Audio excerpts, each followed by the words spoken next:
Welcome to the Maral Vegas show, where we talk with locals in the community to highlight one of my favorite things about Vegas, its people.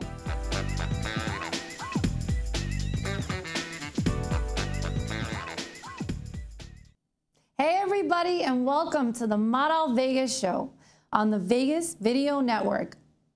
Thank you so much for watching and listening. I am grateful and excited to be here today.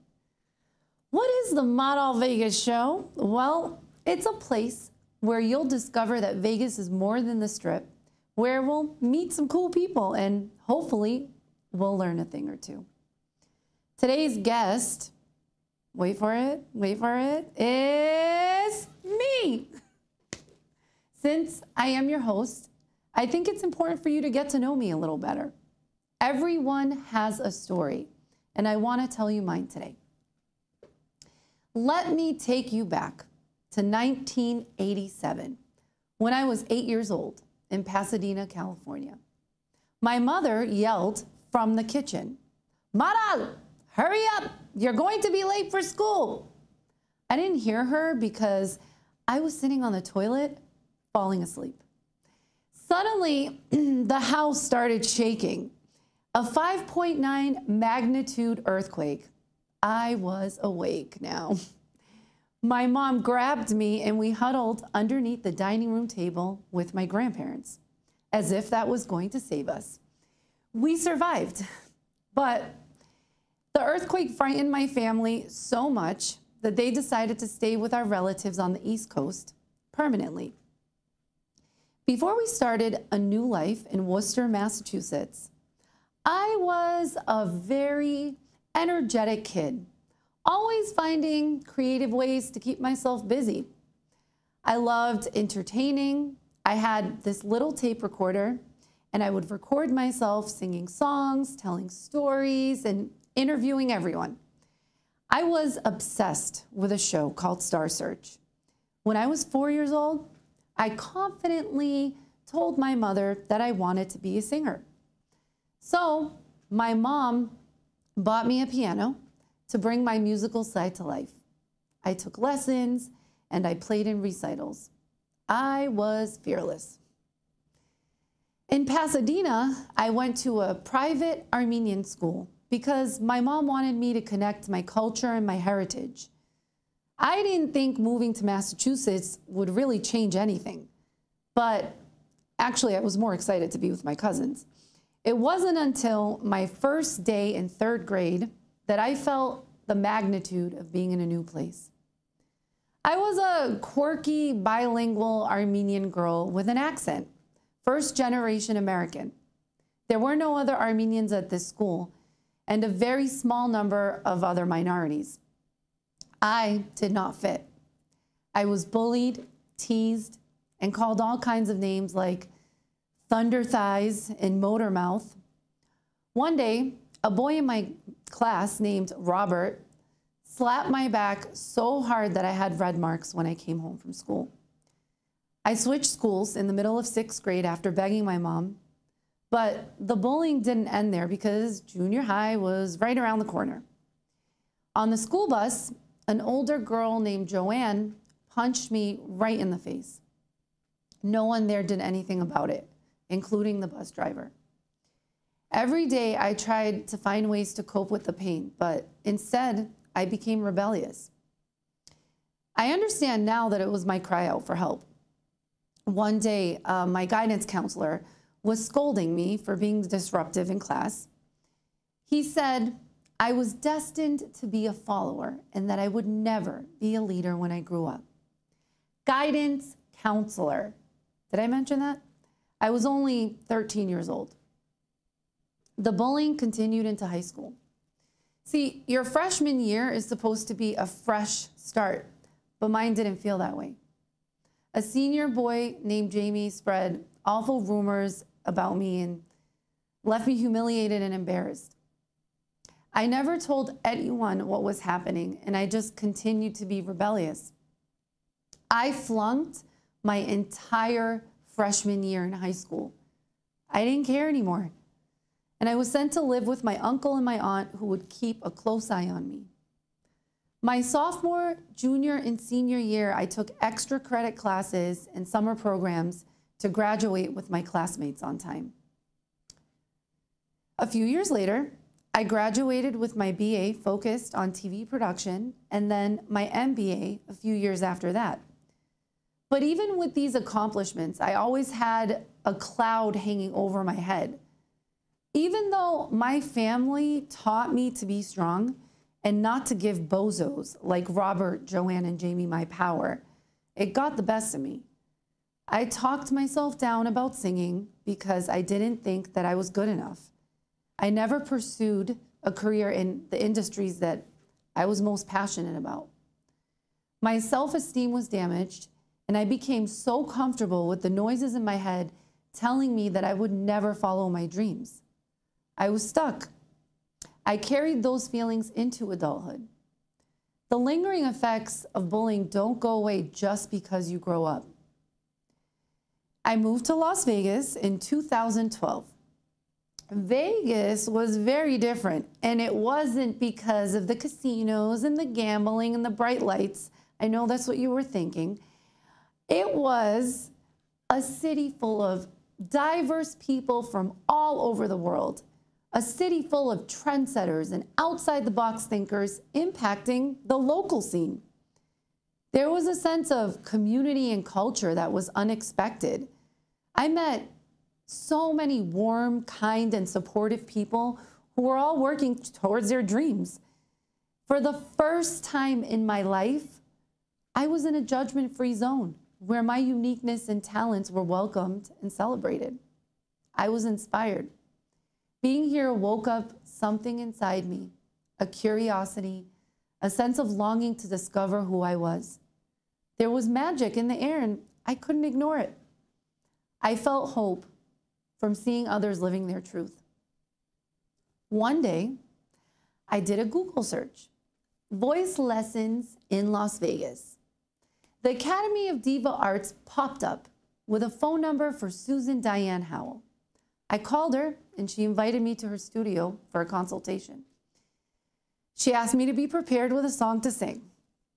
I was so nervous. I felt like there was a brick inside my stomach, but my gut was telling me, just go. And when I was done singing for her that day, she looked at me and said, "You are a diva in the making. You have potential, and you are moldable." She believed in me. And just like that, I started believing in myself. I started taking voice lessons for the first time in my life. It took time and hours of practicing, but with each lesson, my voice grew stronger. One day, Susan told me that everybody's voice is so unique that it can never be replicated. Wait, my voice was one of a kind? This changed my perspective completely. With each lesson, Susan planted little seeds of wisdom inside me, and I grew more confident. I started performing for my mom and all her friends. I started believing that singing could actually be a part of my life. That little fearless girl was back. A few years later, I experienced my own personal earthquake. I was laid off from my cushiony corporate job after 4 years. Now, this is coming from someone who's been consistently employed since I was 16 years old, even throughout college. This was the first time in my adult life that I was without income. Insult to injury here, I was also experiencing issues with my voice. It would come and go easily on occasion, and I struggled to speak sometimes. I went to a specialist, and I found out that I had 2 nodules on each vocal cord. For those who don't know, nodules are like calluses that develop in the midpoint of your vocal folds. I was told that surgery could permanently damage my voice, so instead I received official doctor's orders to stop singing for as long as it took to heal. It was the scariest time in my life. I had no sense of security and no way to express myself. My inner voice was mute. But I had something new, the freedom to choose what I wanted. I did some soul searching because I was determined to find out what else could give me the same kind of joy that singing did. So I did what any normal trendsetter would do. I started a TV show about Vegas. I wanted to just show the world my city. But another earthquake was in store. I realized that I had a lot to learn because technology had changed quite a bit since I was in school. We weren't using, look familiar, VHS tapes anymore. We actually had little computers in our pockets. So for the next 3 years, I did countless hours of research on how to produce a show. I posted ads everywhere looking for the right people to work with, and I sat in coffee shops for days interviewing potential collaborators. I worked with producers, writers, videographers, and editors. I organized events to promote my show. I reached out to anyone that could mentor, coach, and influence me in a positive direction. I learned how to create content, engage with people on social media, how digital media works and the importance of it, especially in today's world. I kept myself accountable by journaling, and I filled up 3. I had a radio show for 1 year. I interviewed over 100 people, and I produced my first TV show and aired it on the Mount TV network. Then I took everything that I learned and I started a small business offering digital media services to other businesses. Then guess what happened? My voice came back. So then I posted ads everywhere looking for guitarists. I practiced and learned hundreds of cover songs. I even wrote a song and performed it. I sang at local venues, bars, senior facilities, and I actually got paid for it. Oh, and I did something on my bucket list. I flew to Philly by myself and I tried out for The Voice. I didn't make it, but that's okay. I did it for the curious 5-year-old inside me that loved Star Search. And today, I'm here with you on my first episode of the Maral Vegas show. Maya Angelou said, stand up straight and realize who you are. I reconnected with the little girl who was fearless, and she gave me no choice but to keep going. Now, I am living my truth without fear. And the reason I didn't do it sooner is because I allowed others to dim my light. So, if you've been putting your dreams on hold, just know that you do have the power to change it. So, find your voice. People are always going to judge you. People are judging me right now. So what? We only have one life. Be fearless. Don't allow anyone in the world to convince you that you are not good enough. Know your uniqueness. You are valued, loved, and capable. Reach out. Seek advice from people who you look up to and who are positive. Be vulnerable. Having moments of vulnerability doesn't mean that you are weak. It means that you're human. Hug someone. Be kind. Do something nice for someone just because. And last but not least, say something. By the way, bullying doesn't stop when we graduate. For me, bullying continued into the workplace. According to a 2007 WBI Zogby survey, 49% of American workers reported they have been affected by workplace bullying. So say something. If you see it or experience it, tell someone. And if that person isn't helping, then go tell someone else. At times, I jokingly tell Susan that she's actually been my life coach. A couple of years ago, she gave me these cards that I always hold on to. I want you to always remember these 2 words no matter what. You choose. You choose to hold the cards. You choose to believe in yourself. You choose your strength. You can run from life's earthquakes, or you can choose to stand on solid ground. The question is, what will you choose? That's wraps up my episode, guys. Thank you so much. But before we go, I have a very special announcement that I'd like to make. It is my mother's birthday today. So happy birthday, Mom. I love you. I love you, love you. You are my rock. Thank you so much for watching.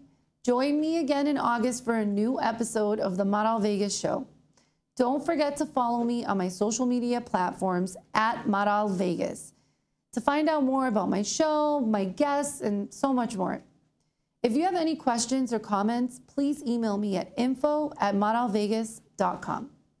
Also, be sure to tell your friends the Maral Vegas Show can be found in any of the following places: iTunes, audio and video, give us a 5-star review, Roku, 83,000 plus channel installs, YouTube, give us a thumbs up, and share with your friends, of course. Stitcher, iTunes, Spotify, Chromecast, Apple, Google, and Fire TV, Google Play, Twitter, Facebook, any RSS reader, and of course the Vegas Video Network at vegasvideonetwork.com.